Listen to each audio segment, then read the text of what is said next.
Before anything else, I'd like to clarify that I obviously don't have English as a first language, so not only will this video look and sound like shit, it will be pronounced like shit as well.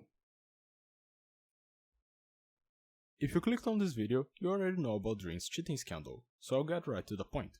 When talking about the evidence of cheating, people seem to exclusively focus on the math, and that the, let's call it persecution, can only be done through objective, statistical, math numbers. And although this is true for the initial accusation, the ongoing investigation loses a lot by discarding the behavioral evidence that originated after that being how Dream has responded to said accusations. It may be circumstantial evidence, but it is evidence nonetheless, and should be taken into account when considering the guilt of the accused, especially when the behavior is as strongly misleading and manipulative as Dream's video was.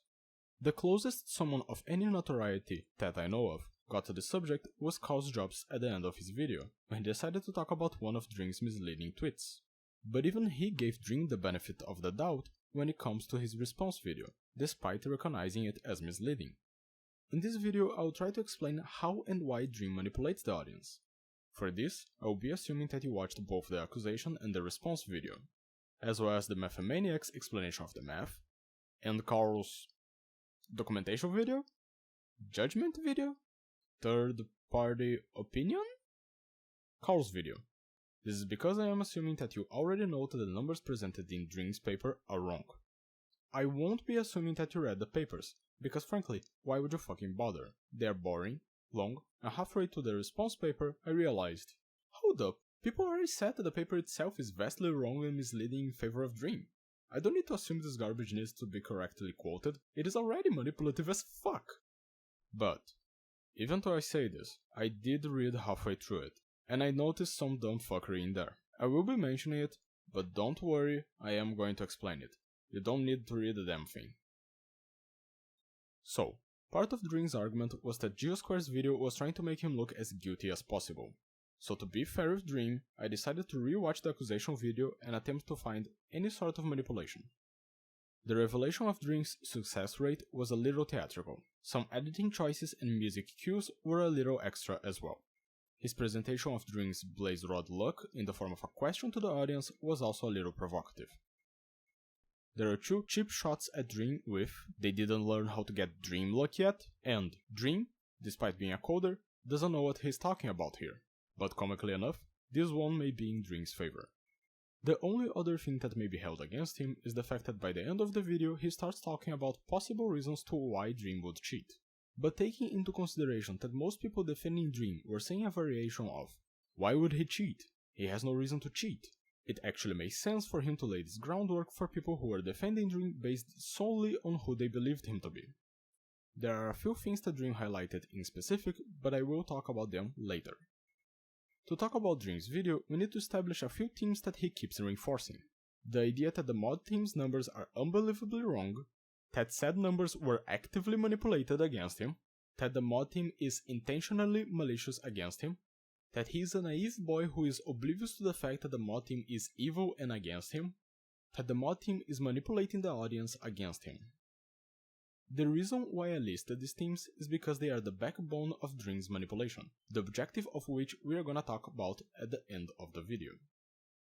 To understand most of the rubbish he says, we need to observe how he makes the viewer believe that the numbers are in his favor. He does this by attributing the research to someone else and associating them with as much authority as possible. In this case, he says he hired an astrophysicist expert in statistics to check the mod team's math. That is misleading. You may be wondering, why the hell would you hire an astrophysicist to do this? Why not a statistician? That's because he didn't hire an astrophysicist. He hired a consulting company called Photo Excitation, which seems to specialize in reviewing grant proposals and job applications. That is the reason why we don't know the exact identity of the researcher. It is company policy that their identity is kept in anonymity. The reason why this is important is twofold. One, it gives a sense of personal effort to Dream, like he personally sought after someone that would review the math with complete impartiality. Dream says that the person he hired only agreed to review the math if the results were published regardless of the outcome. A consulting company just wouldn't give a fuck. Second, is because by saying that he hired a consulting company, it does sound more suspicious. especially when you consider the previously mentioned specialities of the company. Their job is to help you highlight and hide things to convince a possible employer that you are a good hire. They essentially help you manipulate someone. And being fair, they also offer scientific review of papers and other stuff, so they are possibly a good call for this type of thing. But that is not the case here. Something that is important to understand is that Dream is clearly betting on the vast majority of people not actually reading any of the papers. He's right, most of the people will only watch the YouTube videos. Which is also why I don't really need to talk about the papers that much. He constantly calls the author the expert. He does this to keep in the viewer's head that this paper was made by someone with significantly more authority than the paper written against him. It is a way to both make his paper look like perfection while simultaneously undermining the mod team's paper. Interesting detail that I noticed is that Dream mentions how the author has a PhD, graduated from Harvard, and is a professor at I don't remember the name and I didn't bother to go back and check university. But in the paper, the guy just mentions that he is a practicing astrophysicist and that he is an expert in statistics. This is probably not a lie, but is still an effort in trying to associate as much authority to the guy as possible. This is something that the paper itself does as well. He says that the authorship shouldn't matter as the paper should be verifiable by anyone with sufficient background in math, and then proceeds to list how big dick he is. Also, saying that you need a background in math to verify is a way that the author of the paper uses to justify what I like to call complex gibberish. It is essentially betting on someone that actually went to read the paper and found an inconsistency to just say, "It probably makes sense, I just don't have enough knowledge about the subject to realize it." This is something that the mod team's paper actively tries to avoid. They actually explain the math pretty well. By giving the author of his response paper so much authority, it doesn't really matter if the paper itself is correct. Dream just needs the audience to assume so for him to build on it for his other shitty arguments. With the manipulated numbers, Dream creates the biggest source of visual manipulation in the video. The Golden Road. That fucking Golden Road is the reason why I wanted to make this video in the first place. It is a massive flex on how wrong the mod team's math supposedly was. And this is something that keeps getting called attention to. Throughout the video, text keeps popping on screen to comment on how big it is and remind you that it exists. One of the things the dipshit does in the video is constantly build the idea that the mod team is intentionally malicious against him, while simultaneously saying that he doesn't believe that to be the case. He doesn't directly say it, but he constantly mentions how the mod team's video is made to make him look as guilty as possible, and saying how much they don't like him personally. What he is doing is trying to put this idea in your head through implication. This way he doesn't have to say it out loud. And I think that is my worst problem with the video. If he decided to just outright say, "I think the mod team is purposefully manipulating numbers against me," then his arguments would be more reasonable. Because that is essentially what he is saying throughout the video, but by hiding behind sentences such as, "I don't think the mods were intentionally malicious," it makes it pretty clear that he is trying to alleviate the intensity of the backlash when it's revealed that his astrophysicist was full of shit and his numbers are blatantly manipulated. One of the most obvious attempts at this is when he compares the Minecraft Java team to the Bedrock team. Says that the Bedrock team banned him for no reason other than, "they don't like me," said that both mod teams are similar, and then proceeded to say that he doesn't think the intentions of the Bedrock team reflect the ones of the Java team. Then why the fuck did he even mention it? It's because he is trying to associate in your head that the Java team is attacking him without reason, while simultaneously preemptively defending himself against the future backlash. He also mentions how the mod team was disorganized a few times. This one is quite interesting, because he is trying to show incompetence rather than malevolence here, but it has the same goal, associating the mod team with a negative feel and distrust. This gets exacerbated with the constant attention the video gives to the Golden Road. Now it isn't a huge mistake, it is a huge manipulation by the mod team against poor Dream. I decided to use this part of the video to call attention to some points where Dream very clearly tries to mislead the viewer, starting with him saying that they chose his 6 luckiest streams, and arguing that that is cherry picking. He does this to, again, imply that the mod team is purposely manipulating the numbers against him. He is trying to give you the mental image that they chose his 1st, 3rd, 7th, 9th, 10th, and 11th stream. But what actually happened is that those were consecutive streams, and were investigated because he got a noticeable increase in luck with a very noticeable start. The streams before this are irrelevant. Second, he tries to imply that the mod team said he looked suspicious because he was using Fabric, a mod loader. I am almost calling this one a lie, because that is not what Geosquare said. The part that he is referring to is one that tries to answer the question, assuming that Dream cheated, how did he do it? This part of the video is a metaphorical discussion that already assumes Dream cheated and tries to figure out how he did it.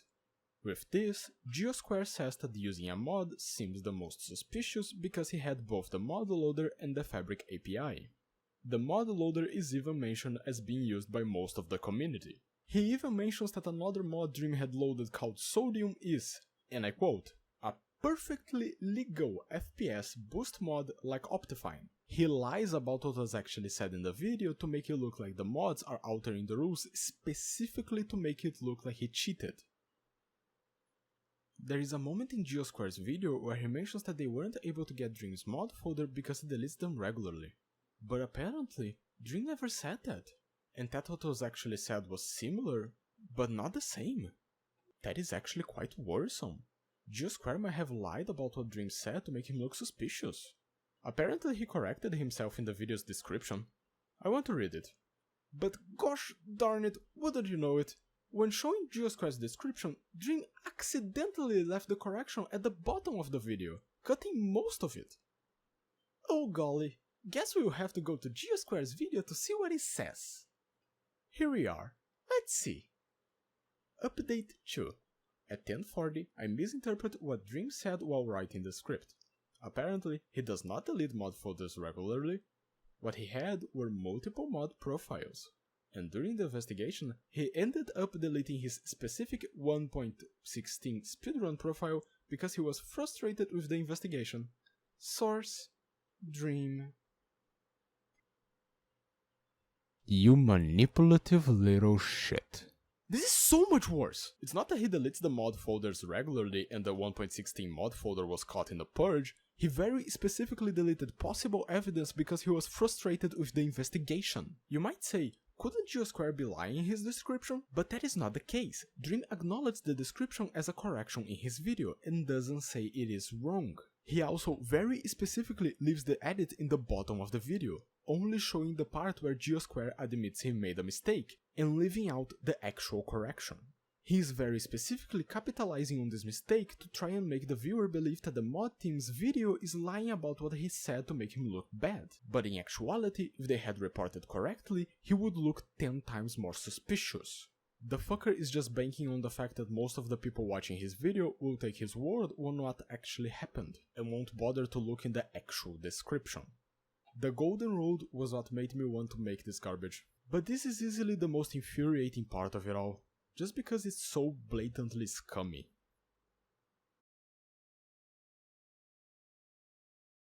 In his video, he attempted to remove any authority and trustworthiness from the mod team by constantly saying that they were manipulating numbers and the audience against him, presented numbers blatantly manipulated in his favor, and repeatedly misinformed the audience either by taking sentences from Geosquare's video out of context, using half-truths for his arguments, or straight up hiding key details about the investigation and the presentation of said investigation. In the beginning of the video, I mentioned how Dream's behavior in response to the accusations could be used as evidence on whether or not he cheated. After everything I said, it is pretty clear that I strongly believe that he did. It is interesting to note that, aside from the possible deletion of evidence in the mod folder's case, he is not trying to hinder the investigation, he is trying to hinder its disclosure to the general public.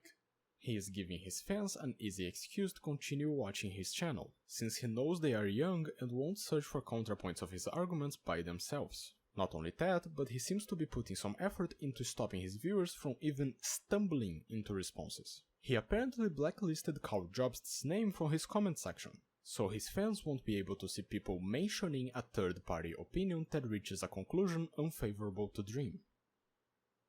It is important to understand that, despite implying that this could ruin his career, another form of manipulation, he was unaffected by the drama. Since it all began, he got 2 million subscribers and his videos have been doing consistently well. Moreover, a lot of the comments on all 3 videos were saying how they liked Dream and didn't care for speedrunning, and how people shouldn't care because this doesn't matter and such.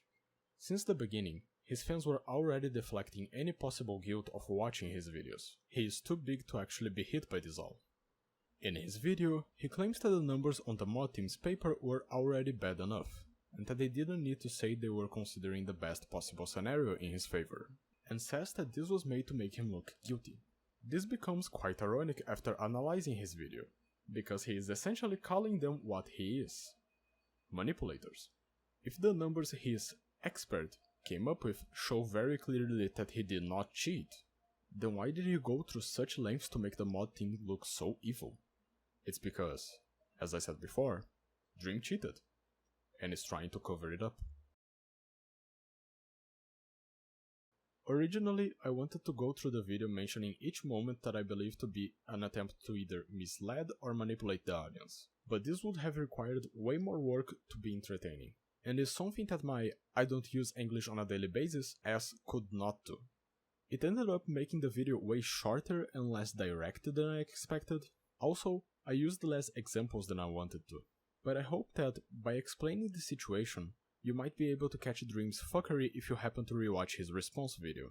I hope you have enjoyed this video, and I will try to make the next one more understandable.